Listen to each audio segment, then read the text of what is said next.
با این چند تا تکنیک، ضربه و نقاط حساس فوق‌العاده و ویژه‌ای که بهت میگم، زیر 5 ثانیه میتونی هر مهاجمی رو با هر قد و هیکلی زمینگیر کنی و توی هر درگیری ازشون استفاده کنی، به خوبی نتیجه میگیرن.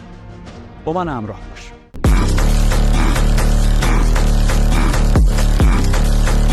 درود و ارادت. محمد امین جوکار هستم، مربی رزمی و دفاع شخصی. توی این زمینه‌ها تولید محتوا میکنم. میتونه خیلی بهت کمک کنه و دانش رزمی و دفاع شخصیت رو افزایش بده. پس حتما کانالمون رو سابسکرایب کن تا محتواهای بعدیمون رو از دست ندی.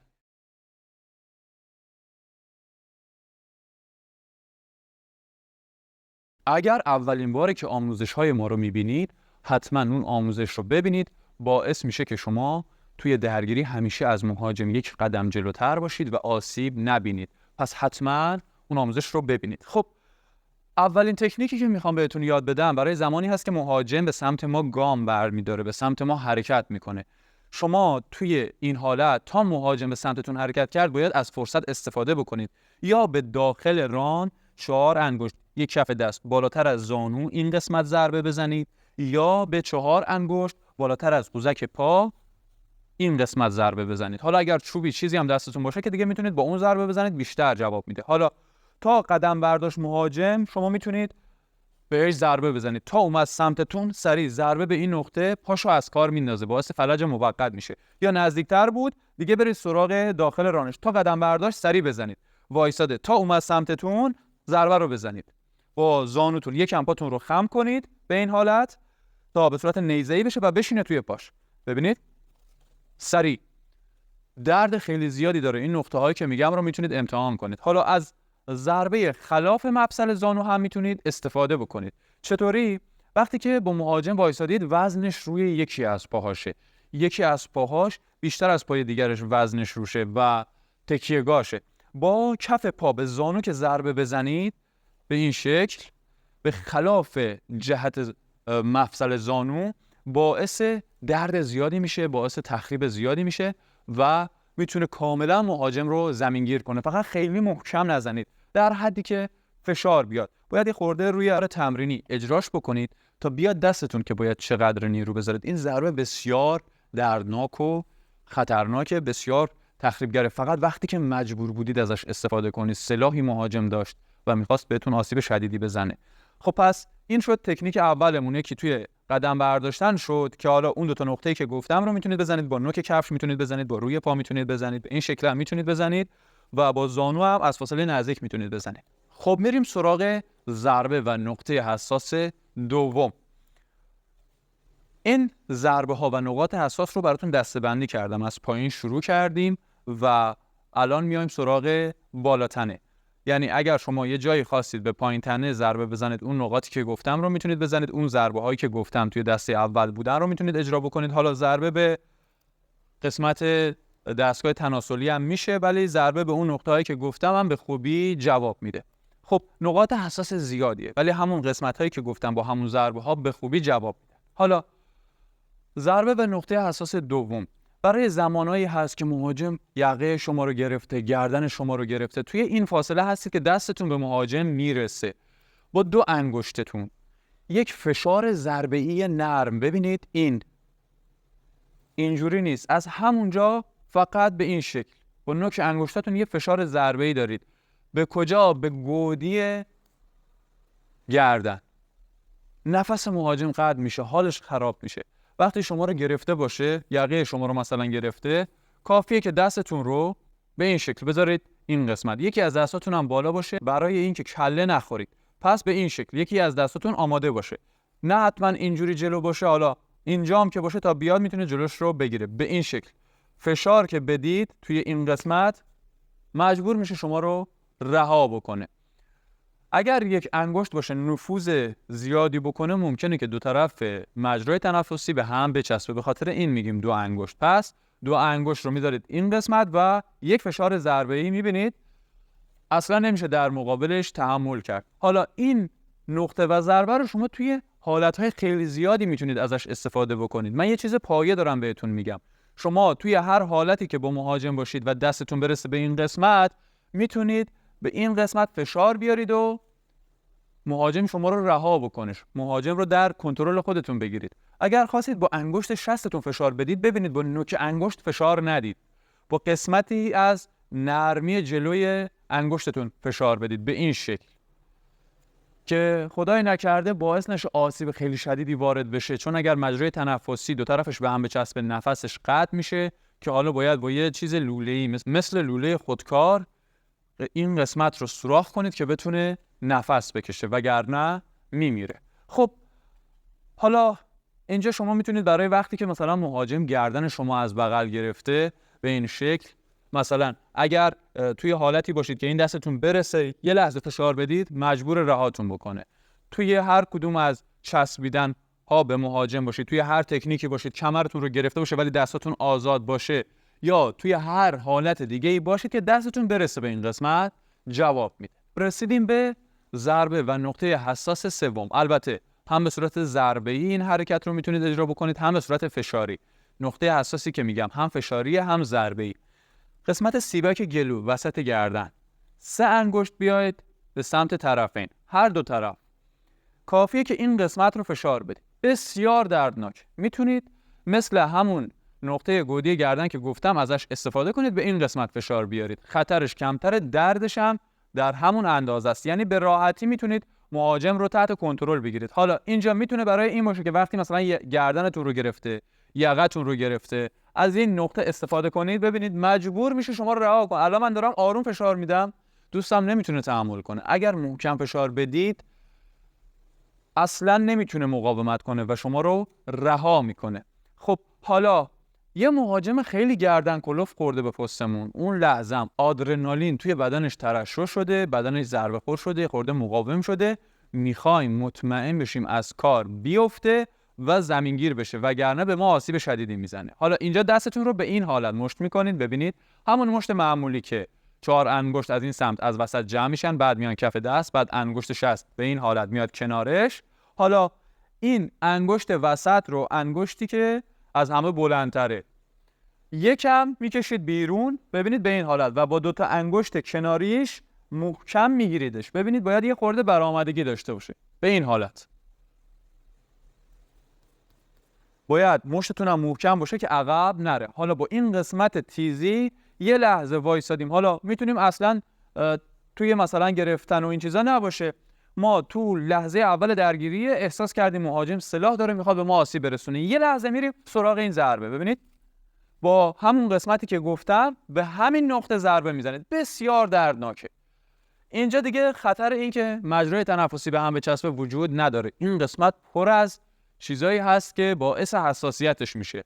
غدد لنفاوی هست، شریان کاروتید هست، شریان‌های دیگه هست، عصب هست و ضربه به این قسمت بسیار دردناکه. پس میتونیم به صورت کلی هم ازش استفاده کنیم. یه لحظه ضربه رو بزنید. فقط باید تمرین کنید که سریع بتونید دستتون رو به این حالت مشت کنید که توی این نقطه بشینه. نیروی کل دستتون رو به این نقطه انتقال بده. حالا از این نقطه شما میتونید برای کنترل مهاجم هم استفاده بکنید. یه جاهایی هست میخواید مثلا یه حرکتی رو روش اجرا بکنید، میخواید همراهتون بیاد. خب مثلا میخواید یه طرف بدنش رو بکشید، اون طرفش رو فشار بدید بره. شما از همینجا میتونید سریع استفاده بکنید. یه انگشتتون بیاد اینجا برای فشار، این دستتون بکشه، سریع مجبور همراه شما بیاد. شما حالا میتونید تکنیک‌های دیگر رو اجرا بکنید. خیلی سریع میتونید ازش استفاده بکنید. ببینید 1 2.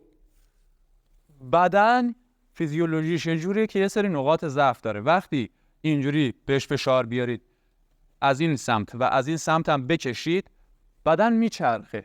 اینجوری نیست که اگر یه کسی قد و هیکلش از شما درشت باشه شما به نقاط اساسش فشار بیارید و بچرخوندیش نتونه بچرخه. مجبوره. اول این که اصلا اون برای این کار آماده نیست که خودشو محکم گرفته باشه، و دوم این که وقتی از نقاط حساس مثلا استفاده کنید میتونید سریع برید توی اجرای تکنیک. حالا من نمیگم فقط این تکنیک رو میتونید بزنید، نه، توی شرایط مختلف شما میتونید ازش استفاده کنید. همون جایی که گفتم وقتی مهاجم گردن شما رو گرفته باشه از بغل، وقتی شما میتونید مثلا محکم بگیر، وقتی شما میتونید مثلا به سیبک فشار بیارید، به اینجا میتونید به کنارش به همین نقطه هم فشار بیارید و مجبور میشه که شما رو رها بکنه. مقاومت در مقابلش واقعا سخت. خب بریم سراغ تکنیک 4ممون. ببینید من توی هر حالا بحث تکنیکی دارم، یکی دو تا رو میگم، دسته بندی کردم براتون. میشه چند تا تکنیک، یعنی شما اصلا اینا جوری نیست که بتونید اسمشو بذارید یک تکنیک، یک ضربه، حالا یک نقطه حساس. شما میتونید تو حالتهای مختلف توی 10 تا 100 تا تکنیک از اینا استفاده بکنید. خب در اصل من چندین تکنیک رو براتون توی 5 دسته قرار دادم که شما عالی بتونید اجراشون بکنید. خب تکنیک چهارممون به این شکلی که ما یه لحظه حواس مهاجم رو به یه چیزی پرت میکنیم. دستتون مثلا الکیا یهو دستتون رو اینطوری میکنید که مثلا انگار دردتون گرفته، دستتون یه چیزی شده. مهاجم نگاه کرد به این دستتون، پای مخالف مثلا دست قویتون رو میذارید داخل، بدنتون میپیچه، از بالا با آرنج ضربه میزنید. یه لحظه نگاهش رفت، ضربه رو میزنید. حالا کجا؟ بغل صورت میتونید این قسمت ضربه بزنید. عصب سه‌قلو هست، بسیار دردناک. بغل سر قسمت گیجگاهی و صدفی رو میتونید ضربه بزنید. حالا بغل فک اگر بزنید احتمال بیهوشی خیلی زیاده. تو قسمت صدفی اگر ضربه بزنید و قسمت گیجگاهی احتمال بیهوشی زیاده. جلوی سر میتونید ضربه بزنید، توی جلوی چانه پایینتر از لب میتونید ضربه بزنید، توی صورت کاملا میتونید ضربه بزنید، یعنی روی بینی هم بخوره. حالا بستگی به این داره که شما میخواید چه آسیبی بزنید. این نقاط مناسبه. توی گردنم، توی همین قسمتی که گفتم میتونید این کار رو انجام بدید. یه لحظه بچرخید و به همون قسمت تو گردن ضربه بزنید. پس اینجا ما از فریب استفاده میکنیم. حالا این میتونه حتی بدون فریب هم باشه. تکنیکمون اینه: یک، ببینید با هر دستی خواستیم ضربه بزنیم، پای مخالفش میره جلو و میچرخه. ما باید رومون بیاد این سمتی، 180 درجه باید بچرخیم. ببینید اینطوره وایسادم، تو حالت آماده باشی بودم که قبلا بهتون آموزش دادم. چرخیدم، حالا دستم ببینید از بالا یا از بغل مناسب با هدفی که انتخاب کردم میچرخه و ضربم رو وارد میکنه. فقط باید سرعت عمل داشته باشید که باعث بشه آسیب نبینید، که باعث بشه مهاجم نتونه شما رو بگیره. وقتی چرخیدید رفتید اینجا، اگر آروم عمل کنید میتونه شما رو قفل کنه، میتونه شما رو از پشت بگیره، روتون RNC اجرا بکنه یا تکنیک های دیگه خفگی رو. خب پس باید خیلی سریع عمل کنید، یا حتی میتونید بهش بگید ببین اینجا رو، ببین اینو، یه چیزی که بهش اشاره بکنید یه لحظه حواسش پرت بشه. یا میتونید از نقاط حساسی که بهتون گفتم استفاده کنید. مثلا با همون پایی که میخواید بذارید جلوی، یک ضربه به قسمت داخل پا، 4 انگشت بالای قوزک پا بزنید و از همینجا برید برای اجرا کردن. حواسش پرت میشه به قسمت پایین و شما میتونید ضربه رو بزنید. این ضربه بسیار سنگینه ها، در مقابلش مقاومت کردن اصلا نمیشه. یعنی اگر ضربه رو درست اجرا بکنید، یک پام از همونجا ببینید دیگه آماده است برای اجرا. این نیروگیری اگر درست اجرا بشه، درست دستتون رو بیارید بشینه، به خوبی بخوره، کار تمومه. حالا این رو دیگه شما میتونید براش سناریوهای مختلف بچین. صورت که حالا مثلا گفتم اینجا رو ببین اینطوریه، این ضربه رو بزنید، یا حالا بگید واسه یه چیزی بهت نشون بدم، همینجا دستتون رو که بردید کنار جیبتون برگردید و ضربه رو بزنید. و حالا قبلش میتونید تکنیک‌های دیگه هم زده باشید، مثلا یه ضربه به دنده‌های آزاد تا زدید، مهاجم کمی جمع میشه و شما سریع ضربه سنگین رو توی قسمت فک، توی قسمت سر و صورت بزنید، توی قسمت گردن بزنید. خب میرسیم به تکنیک پنجم و نقاط حساس مناسبش. حالا حرکتایی که توی این دسته قرار میگیرن توی بخش پنجم این آموزش. یه زمانی هست ما روبروی مهاجم هستیم، با توجه به اون 5 عملکردی که قبلا بهتون آموزش دادم اومدیم آماده وایسادیم، دستامون بالاست، به یه بهونه گاردمون درسته، احساس کردیم مهاجم میخواد به ما آسیب برسونه، هی داره خشن‌تر میشه، هی داره ما رو هول میده. یک لحظه با یکی از دستامون پشت شانه مخالف همون دست رو میگیریم، دست دیگرمون میره بغل چانه به این شکل یا بغل بینی. اگر بره بغل بینی، بینی حساس‌تره و راحت‌تر حرکت میکنه. سر رو میپیچیم، با این دستمون شانه رو میکشیم. ببینید مهاجم راحت میچرخه. حالا میتونیم بکشیمش عقب، بزنیم زمین، میتونیم از همینجا ببینید با آرنج ضربه توی گردن بزنیم. یه ضربه بزنیم کاملا مهاجم داغون میشه.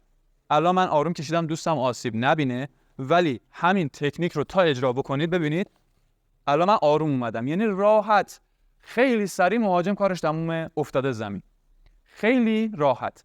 حالا بهتره اون دستی که میره برای شونه دستی باشه که قوی است، یعنی مثلا اگر راست دستی دست راستتون باشه. پس به این شکل میشه که یک بار بیاین سمت، ببینید قلاب میکنم اینجا، حالا من میذارم کنار چانه، شما میتونید از بینی هم استفاده کنید برای فشار بیشتر. میپیچونم و میکشم، مهاجم رو میچرخونم، ببینید حالا میکشمش سمت عقب و پایین، مجبوره با من بیاد. حالا اینجا ببینید میتونم ضربه به گردن بزنم که بسیار حساسه، توی همون نقطه‌ای که گفتم سه انگشت کنار سیبک محکم میتونم بزنم، میتونم محکم با نرمی انگشتام بزنم که مهاجم کلا بیفته زمین، میتونم با آرنج بزنم و کاملا در اختیار منه. این تکنیک بسیار کاربردیه، فقط کافیه روش تکرار و تمرین کنید. یعنی توی همون چند ثانیه اول سریع یه لحظه مهاجم رو میگیرید و میکشید عقب تا مهاجم روبرتون قرار گرفته، دارید حرف میزنید، داره خشن میشه، شما اینجا آسیب شدیدی هم بهش نمیزنید، سریع میرید توی اجرا. ببینید دستتون اگر اینجا باشه وقت زیادی نمیبره و راحت میتونید اجرا بکنید. و به خصوص که شما دارید سر رو میگیرید، وقتی سرش رو بگیرید، سر مهاجم توی دستتون باشه میپیچیدش، اینجوری دیگه نمیتونه عملکرد مناسبی داشته باشه، چون درگیره، اینه که داره یه جایی میره، داره پیچیده میشه و مجبوره باهاش بره. اینطوری نیست که ببینه حرکت رو و قشنگ بخواد در مقابلش واکنش نشون بده. ولی حالا در کنارش اگر خواستید هنوز خیالتون راحت‌تر بشه که 100% جواب میده، میتونید قبلش از ضربه به یک نقطه حساس استفاده کنید. مثلا ضربه به همون داخل ران پا میشه، ضربه به داخل پا بالای قوزک پا میشه، ضربه توی گردن میشه، توی همون نقطه‌ای که گفتم میشه 1 2 و ببریم مهاجم رو پایین که حالا بزنیم کاملا زمین گیرش کنیم. خب این 5 تا دسته تکنیکی که بهتون گفتم، 5 تا دسته ضربه و نقاط حساسی که بهتون گفتم، محال ممکنه شما روشون تمرین بکنید، اجراشون بکنید جواب نده. اگر یار تمرینی داشتید که خیلی خوبه روش انجام بدید، تمرین بکنید. اگر نداشتید حداقل به صورت تصوری فرض کنید یک نفر داره شما رو میگیره و این کارهایی که گفتم رو انجام بدید، حرکتایی که گفتم رو انجام بدید. مثلا الان من هیچ شخصی روبروم نیست، تصور میکنم که یک نفر هست میخواد با من درگیر بشه، یک لحظه ببینید یک ضربه میزنم و یا میزنم مثلا توی آبگاش یک ضربه مشت میزنم، توی برگشت همین ضربه دستم میره پشت سرشونه، این دستمو میندازم پشت فکش میچرخونمش، ضربه میزنم و این باعث میشه که هماهنگی بین عضلات و درون عضلانی من بالا بره و وقتی میخوام اجراش بکنم بهتر بتونم اجراش بکنم. شبیه سازی ذهنی هم خیلی تاثیر داره، توی ذهنتون تصورش کنید که دارید روی شخصی اجراش میکنید.